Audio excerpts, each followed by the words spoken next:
Yo, welcome to another edition of Diski Fundiz. It's been a very, very busy week. People have played, others are in tears, the Black Stars, they need a shine. Gentlemen, welcome. Welcome. No, man, there's a thing.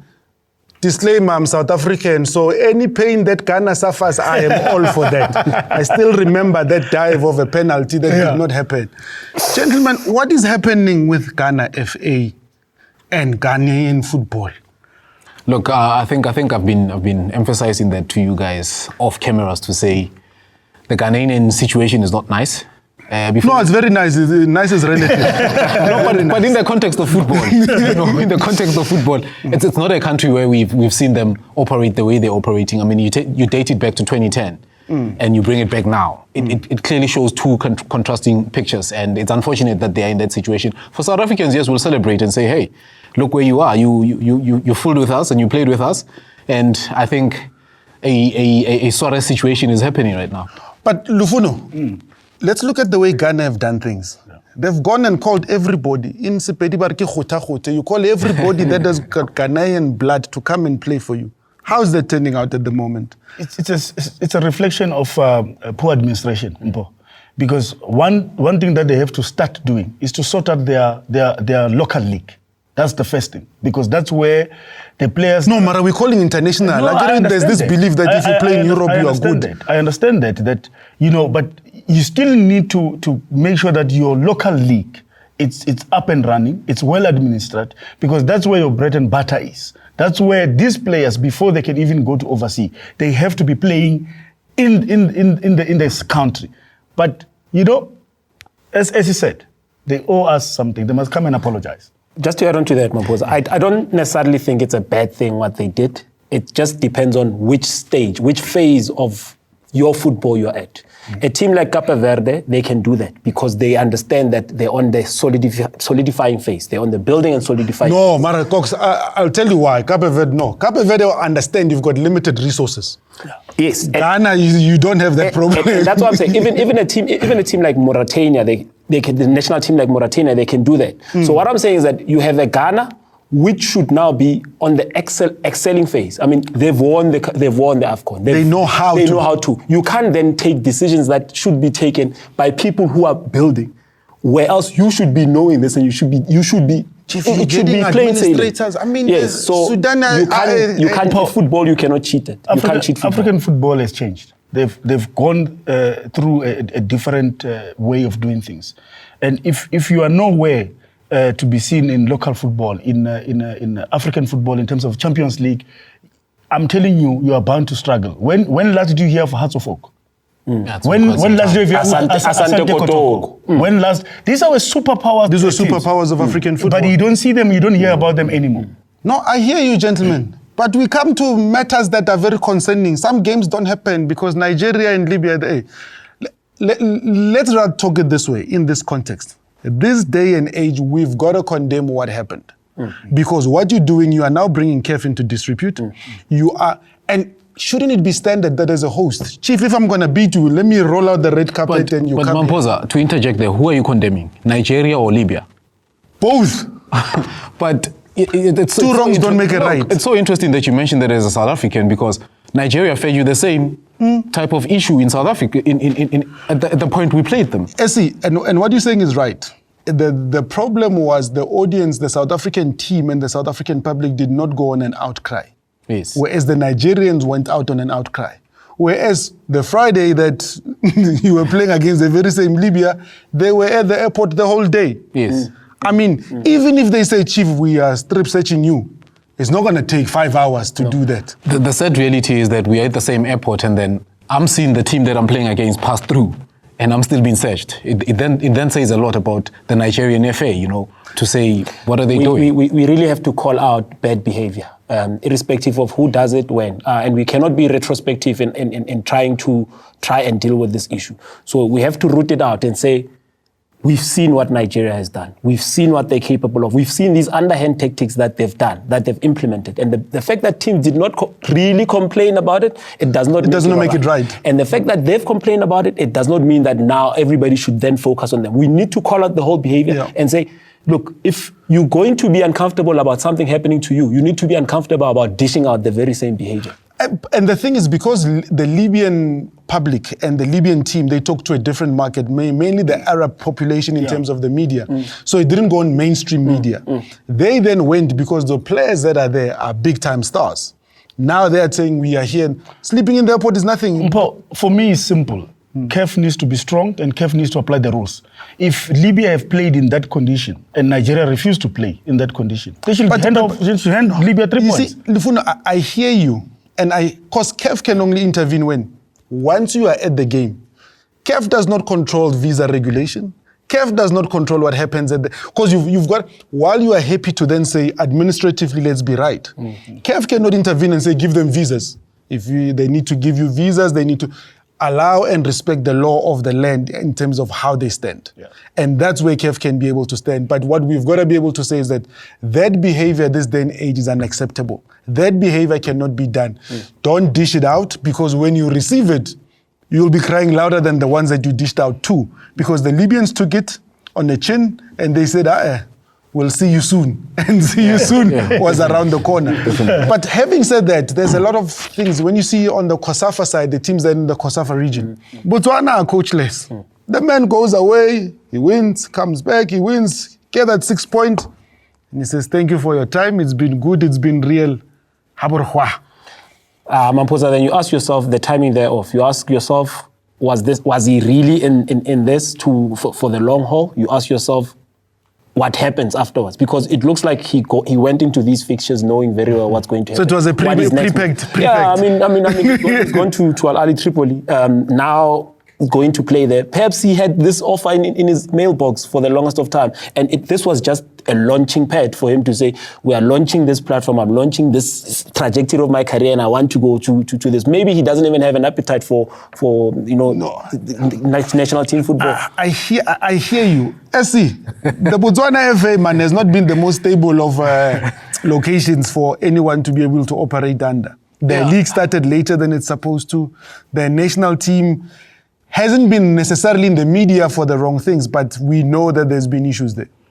Point in reference, the Southern Hemisphere teams cannot be found in this type of situations currently right now, because whether we want to trickle away from it, in the Southern Hemisphere, there's this derby, if one can put it there, to say we are facing the North, the West, and the East, But at the end of the day, for me, I bring it back to say, Botswana Football Federation, what is going on? There's a question mark in there that we're not talking about. Okay. I mean, if a coach has done so well for this national team, and you are now trying to fix the situation, what has happened for the coach to decide to take a personal vendetta and say, I'm walking away from the national team? There should be something going on. So there was, because one Lufuna would have thought this is something to build on moving forward. They should be a force to reckon with, but build themselves in because while for this should be a great stepping stone, but they haven't built on that. I mean, it's right to say that we cannot put this in the door of the coach alone. For the fact that he was there and he was starting to bring result on the table and just walk away, and he's walking away to a club level from a national team environment. That should tell us about the administration in Botswana. We know that things are not really good there. We know there's some changes in that Botswana Federation. So most definitely, they need to get their house in order. And it trickles back to the club. Some other time we were talking about the coach of a certain team in Botswana that was not paid. There was issues. He wanted to walk away. So they need to get the house in order. Now we got to come to two teams that are doing well. They're in Angola, man. That Pirates winger, I saw him dancing. The dancing man. He dances, and then they're doing something right. And I say two teams, and Bafana managed to get 4 points. Because the one thing, don't take for granted, just because you've beat people 5-0 home does not mean away it's a given. Yeah. What are those two teams doing right that is... Let's start with Bafana. Vendetta guys are there. is there. Sorry. Look. Debza is cooking in the national team. We have to give him credit for that and say he's raised his hand. I'm not going to take it to a club level and say he's raised his hand for the coach at Sundowns to say, hey man, I'm doing a good job. He's been doing his job, and probably he needed this I can say a break from from domestic football and focus on the national team. And he did that. 2 goals that he scored were amazing. I mean, you look at the second goal that he scored. That was a scorcher of a goal. What is being seen probably as an interference or borderline mangling into club affairs can also be argued that actually this guy probably has the interest of the nation at heart. Him asking for a player to be played that's starting regularly, not only starting, that carries the team, that scores goals. No, Cox. That scores goals. We got wait. So when Sundowns management sits with Mangoba on his deliverables, they say, did you consider Hugo Bruce's mandate? They don't necessarily have to do that. No, Mara Mangoba's got the mandate for Sundowns. Correct, he has a mandate. But Hugo also has a mandate. His mandate is very clear. Hugo has been very critical of players that we have. He hasn't been shy to shoot from the hip. He's been a man that speaks his mind. Why suddenly when he speaks his mind about a topic that some would find uncomfortable, suddenly it becomes something wrong? No. It's nothing new. No, but I'll say the following, and this is me. Kabuyela, I'm back, I'm home. Here's the thing, when Mangoba said his mandate is to get Sundowns right. What Hugo does at national team level, Hugo can call Tebogo Mokoena, even if Tebogo Mokoena does not play. Hugo has called players that have not played for club level without anybody asking him that. But for him to come and say he should play, we must be very wary to see it as it's not an instruction, it's a suggestion. Because Tebogo Mokoena playing. Tebogo Mokoena playing, is it not going to benefit you as a Sundowns player? Is it not going to benefit you as a South African? Has Sundowns lost ever since Tebogo has been dropped? No, they haven't not lost. Okay, but you then have to look at the national team interest. You are disrespecting your colleagues. We must bring this back to Bafana. We're not talking about Sundowns. Let's look at the positives. Let's look at the negatives. The positives is 4 points. The positive is 4 points. But if you are being honest and you look at the performance of Tebogo Mokoena away, you would have seen that he shows a level of unfitness because he's not been playing regularly.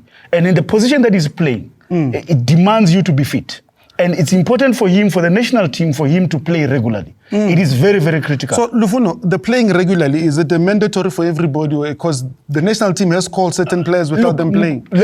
Mokoena is a top player. No, we're not talking Mokoena. If terms that everybody that comes to the national team should be playing. Let's look at because Hugo. Let's look at has Hugo never called a player that's not playing. But let's look at the team that he has called. And besides Kudiso and Debza, who else is not playing?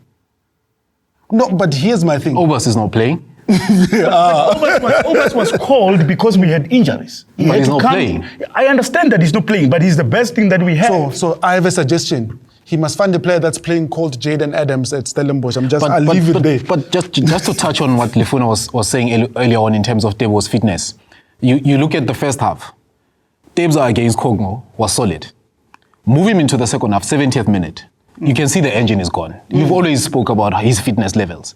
And the fitness levels have been in question mark. For me, then, we take it back and say, I'm Hugo, I'm Hellman, and I'm looking at Debza.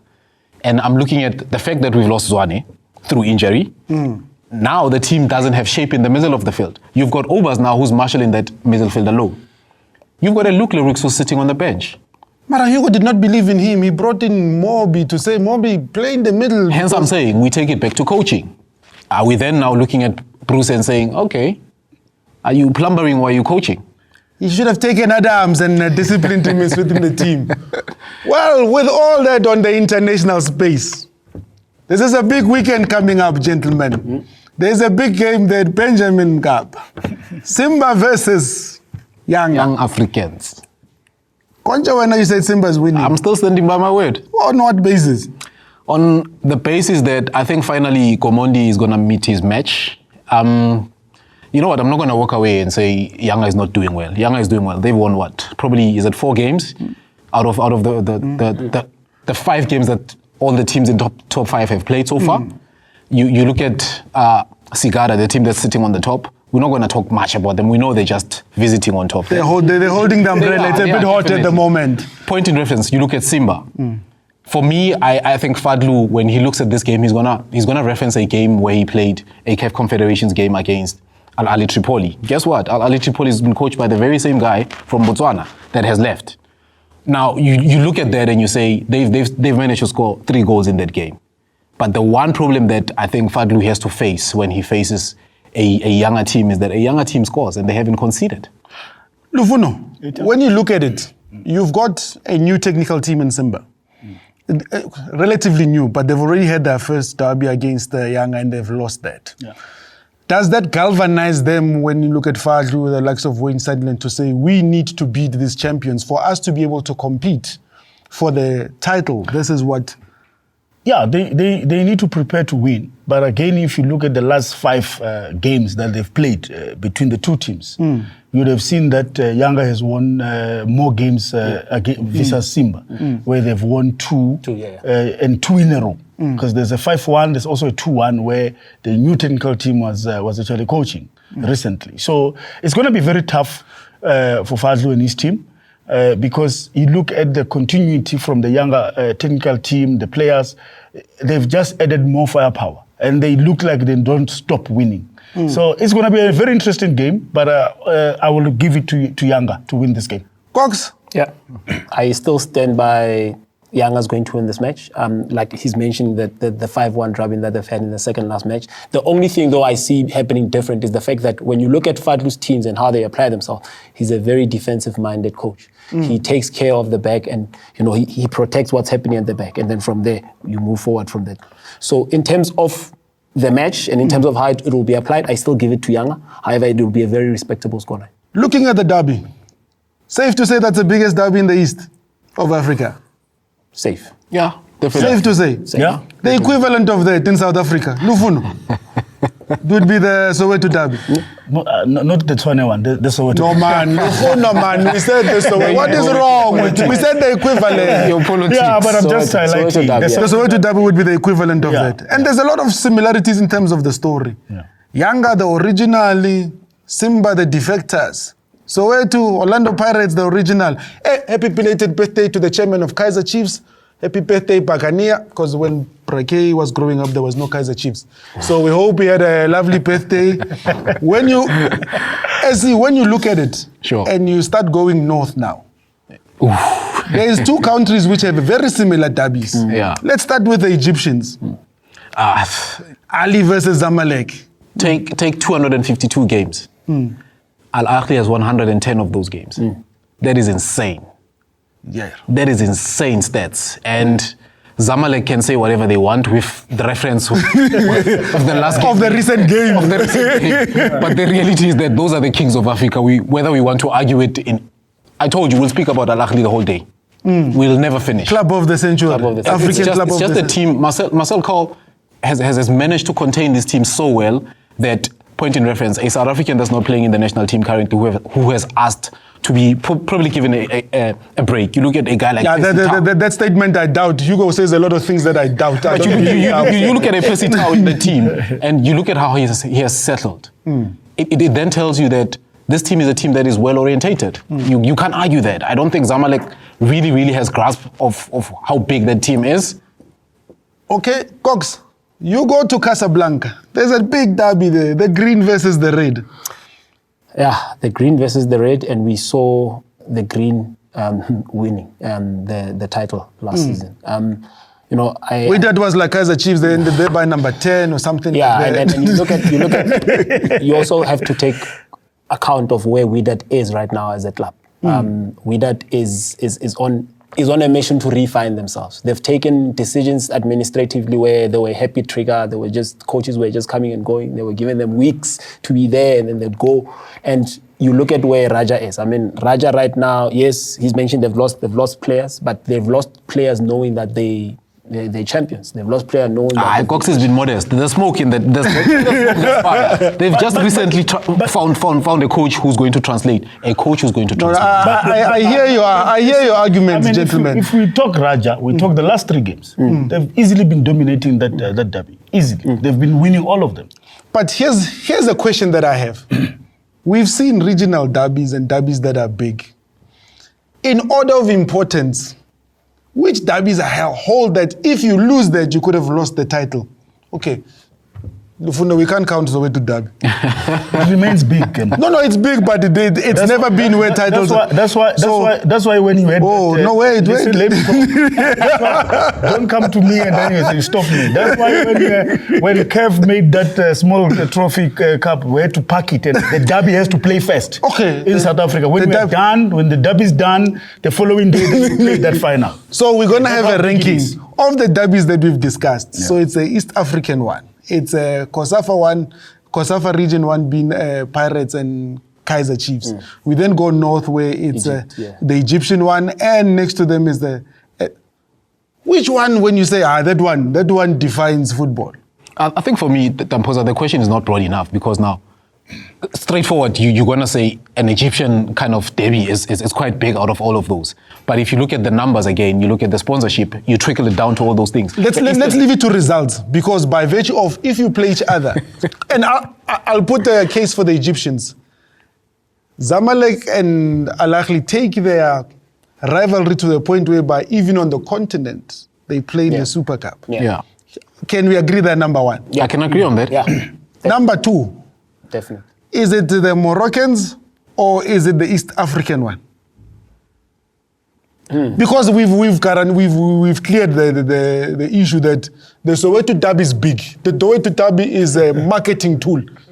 Football-wise, you're at the bottom in this list. We go to Tanzania. So you take Tanzanian one. Let's go to Tanzania. You take Simba versus Yanga. They're coming so hard. They're coming so hard. It hasn't been that long. I mean, 2015 dated back, 22 games probably between the two of those teams. And you look at all those games, not a huge score margin. If you invest that against a Kaizer Chiefs or a Kaizer Chiefs Pirates, it tells you a lot. Because for me, and this is the key thing, it must influence who wins that league. Because if you lose that league, that's hence I'm saying, you trickle it down to that. It then tells you that which one has more weight. Cox, are you happy with the numbering? We start at the bottom, Kaizer Chiefs, Orlando Pirates. No. No. Who said that? No, I'm definitely happy with number one. You look at the influence that it has on the continent, as you've said. Number one, definitely, it's on the continent, not just locally. Yeah, look. So it's there's interest even in the continent. There's not just interest just in the region. Then you look at as I do respect the fact that you're giving the East African derby, you give it to number two, but I also have to look at if you're going to look at influence in terms of the continent, then we have to go to Casablanca. We have to look at So Casablanca is two. Yes, I do respect the fact that Simba for the longest of time they've taken seriously the competition. They've taken being in the continent seriously, and Yanga is catching on, and Yanga they're able to now pull their weight. It's going to be massive. It's going to be bigger than the Moroccan derby. But for now, I'd have to respect in terms of the numbers, in terms of the pedigree, in terms of the trophies won, in terms of the titles that have been won here, the influence that it has. So I have to look at the We'll leave it for the ones at the bottom of the food chain. For me, I will tell you that we are looking at it in a very skewed way. And if we're going to look at it and look at Simba and look at Yanga, which other two teams are strong there in that league? So there will always be... Azam will have an argument. But it's something that is just... They will always be in the African space. If you look at the PSL, it's a different animal, where every team here, it's not easy to beat. The PSL is a very strong league, where you're not going to have, besides Sundowns, you would not have the same team continuously in the Champions League space. Now you have Stellenbosch that are there. You had Kukune there. Just to say the second spot because the one is guaranteed. That's what I'm saying to you. I'm saying to you besides Sundowns. So I'm saying to you, but if you look at the derby itself, it's very big. It's very, very big. Lufuno, we've run out of time. My conclusion is the one that has the final say. The Egyptians are number one. Number two, East Africa. Yanga versus Simba. Number three, Casablanca. Number four, bottom of the food chain is the South African one, Kaizer Chiefs versus Orlando Pirates. I say Yanga, smash them hard. 5 is not a problem, my friend. Look forward to your subscription. Look forward to your comments and enjoy the derby over the weekend. I saw a cherry and it was red.